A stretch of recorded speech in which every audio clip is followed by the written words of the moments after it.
Bismillahirrahmanirrahim. Assalamualaikum warahmatullahi wabarakatuh.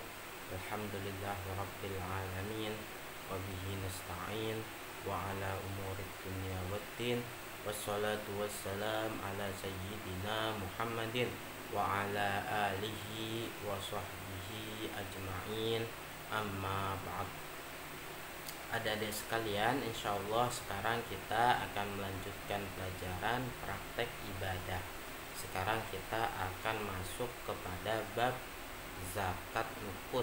Apa zakat nukut ini? Adalah yang dimaksud zakat nukut ini termasuk nukut yang hanya berupa emas dan perak. Ini yang hanya wajib dizakati. Paham ya? Jadi ketentuan nukut atau uang yang wajib dizakati itu apa? Yang pertama, tidak berbentuk perhiasan yang diperbolehkan. Maksudnya apa? Yaitu perhiasan yang disiapkan untuk dipergunakan secara mubah. Perhiasan yang digunakan setiap hari, misalkan gelang, cincin, kalung, itu tidak wajib dizakati. Karena apa? Karena itu adalah hulli al-mubah, yaitu perhiasan yang diperbolehkan untuk dipakai. Terus apa yang wajib dizakati? Yang wajib dizakati adalah apabila misalkan adik-adik ini punya emas batangan, ada berapa, maka wajib dizakati itu. Atau punya uang yang berbentuk emas dan perak, nah ini yang wajib dizakati. Kalau hulli al-mubah itu tidak wajib dizakati. Paham ya? Apa hulli al-mubah? Yaitu perhiasan yang bisa atau biasanya digunakan untuk sehari-hari oleh perempuan, misalkan seperti gelang, cincin, itu tidak ada zakatnya. Paham ya? Yang pertama itu bukan berbentuk perhiasan hulli al-mubah atau perhiasan yang boleh dipakai, baik dihasilkan nukut tadi emas dan perak itu melalui penyewaan, pinjaman, atau yang lainnya. Akan tetapi apabila ada perhiasan tersebut pecah, ada perhiasan hancur misalkan, dan tujuan untuk menyimpannya, paham? Perhiasannya pecah dan tujuannya untuk disimpan, atau pecah yang sampai membutuhkan cetak ulang, atau perhiasannya pecah sehingga apa? Sehingga nanti harus dicetak ulang untuk menyatukannya, maka wajib dikeluarkan zakatnya. Hal ini karena tidak ada unsur kesengajaan untuk memakainya. Paham ya? Beda halnya apabila bertujuan memperbaikinya dengan tanpa perlu mencetak perhiasan tersebut. Misalnya apa? Punya gelang, gelangnya putus, kemudian diperbaiki atau ditambal. Ada yang misalkan putus harus ditambal, bolong harus ditambal, maka bisa diperbaiki. Maka ini nggak apa-apa, nggak perlu dikeluarkan zakatnya. Karena apa? Masih berupa perhiasan. Maka tidak ada kewajiban zakat yang harus dikeluarkan. Karena dengan ada tujuan memperbaikinya, maka masih menetapkan bentuk perhiasan. Paham ya? Karena memperbaikinya itu tetap tidak butuh sampai cetak ulang. Karena apa? Karena masih berbentuk perhiasan. Maksudnya seperti itu. Yang kedua, mencapai satu nisab. Jadi nukut emas dan perak ini harus mencapai satu nisab. Nisabnya emas adalah 20 miskol atau 24 gram. Apabila adik-adik ini punya nisabnya emas adalah 20 miskol atau sekitar 84 gram. Jadi andaikan adik-adik ini punya 84 gram emas yang bukan hulli al-mubah, sudah mencapai nisab dan haul, maka harus dikeluarkan zakatnya. Atau nisabnya perak itu 200 dirham atau sekitar 588 gram. Yang ketiga, syaratnya apa? Ada haul atau sudah melewati 1 tahun. Jadi andaikan adik-adik punya emas 84 gram, tetapi belum mencapai 1 tahun, perhiasan tersebut itu sudah berkurang menjadi 40 gram, maka ketika sudah mencapai 1 tahun tersebut, haul tidak wajib dizakati karena belum mencapai nisab ketika sudah mencapai 1 tahun, atau sudah mencapai nisab belum mencapai 1 tahun, itu juga tidak wajib dizakati. Jadi apa? Jadi harus ada 3 syarat. Yang pertama itu bukan huli al-mubah atau perhiasan yang sering digunakan. Yang kedua bukan sudah mencapai nisabnya. Yang ketiga sudah mencapai haul atau 1 tahun. Itu baru ketika semuanya itu sudah dipenuhi, wajib dikeluarkan zakatnya. Kemudian berapa zakat yang wajib dikeluarkan ketika sudah mencapai nisabnya tersebut? Maka zakat yang wajib dikeluarkan adalah 1/4 dari 1/10 harta yang ada, atau 2,5% zakatnya. Hanya sedikit, atau 1/40 zakatnya. Paham ya? 1/40 zakatnya dari total emas yang dimiliki. Itu adalah zakat nukut, emas dan perak. Selanjutnya zakat harta tambang. Ketentuan harta tambang yang dizakati adalah harus berbentuk emas dan perak. Zakat tambang ini biasanya apa? Yang misalkan yang ada di Papua itu, andaikan dia ada orang menyerok emasnya itu dan dimiliki. Nah, ini kalau misalkan sudah mencapai sesuatu, maka harus dikeluarkan zakatnya, karena itu adalah zakat tambang. Dan zakat tambang itu hanya ada pada emas dan perak juga. Yang kedua, mencapai 1 nisab. Nisabnya sama dengan nisab emas dan perak. Paham ya? Gak perlu haul kalau zakat tambang. Jadi contohnya gimana?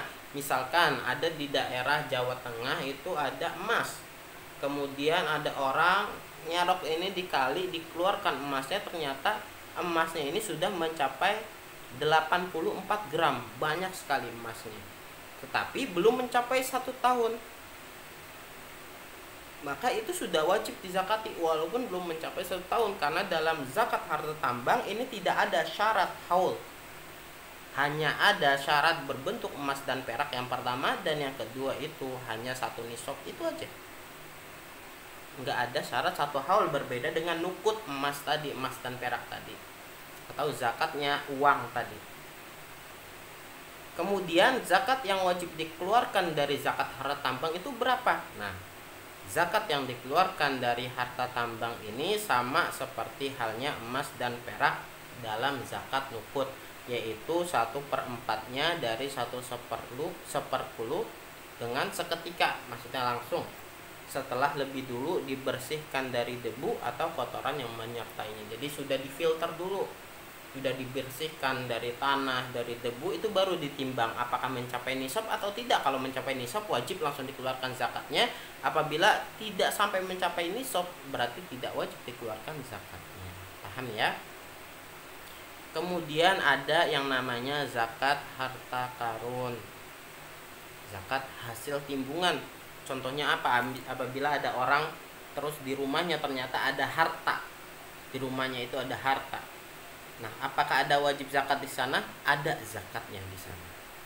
Jadi ketentuan harta karun yang dizakati adalah hartanya itu harus berbentuk emas dan perak. Jadi kalau misalkan berbentuk berlian atau berbentuk uang misalkan, atau berbentuk barang-barang yang dari aluminium atau barang-barang prasejarah yang mahal tetapi bukan terdiri dari emas dan perak, maka tidak wajib dizakati. Karena yang wajib dizakati dari harta karun ini adalah hanya terbuat dari emas dan perak. Kalau nemu barang misalkan galian di suatu daerah dan berupa piring-piring emas, piring-piring perak, itu baru wajib dikeluarkan zakatnya ketika sudah mencapai syaratnya. Yang kedua, merupakan harta pendaman dari kaum jahiliyah dan bisa diketahui semisal dari pemilik dan dinasti tertentu. Jadi barang tersebut itu punya orang-orang jahiliyah. Maksudnya apa? Orang-orang pada waktu ini berarti orang-orang pendeman atau harta karun yang dipendam oleh orang-orang jahiliyah sebelum Islam ini masuk. Orang-orang terdahulu berarti orang yang sangat lama. Dan bisa diketahui semisal dari nama pemilik dan dinasti tertentu. Jadi bukan harta yang baru-baru ini aja. Ada orang nyimpen emas graman kemudian disimpan 5 tahun kemudian ternyata ada orang yang menemukannya, apakah ini jadi milik orang tersebut? Bukan. Apakah wajib dizakati? Enggak. Karena apa? Karena bukan harta pendeman orang jahiliyah. Paham ya? Yang ketiga, mencapai 1 nisab. Jadi harus mencapai 1 nisab. Nisabnya sama dengan nisab emas dan perak. Yang keempat, ditemukan di bumi mati atau yang pernah ia hidupkan. Maksudnya apa? Saya kasih contoh bumi yang mati. Andaikan daerah tersebut itu adalah daerah yang tidak ditinggali oleh siapapun, bukan kepemilikan siapapun, kemudian dia menggali di sana ada harta karun, maka itu yang wajib disakati. Atau yang pernah ia hidupkan, maksudnya apa? Dia orang dahulu itu kan biasanya menandai tanah. Nah, ini tanah saya, ini orang-orang dahulu, makanya orang-orang dahulu punya banyak tanah.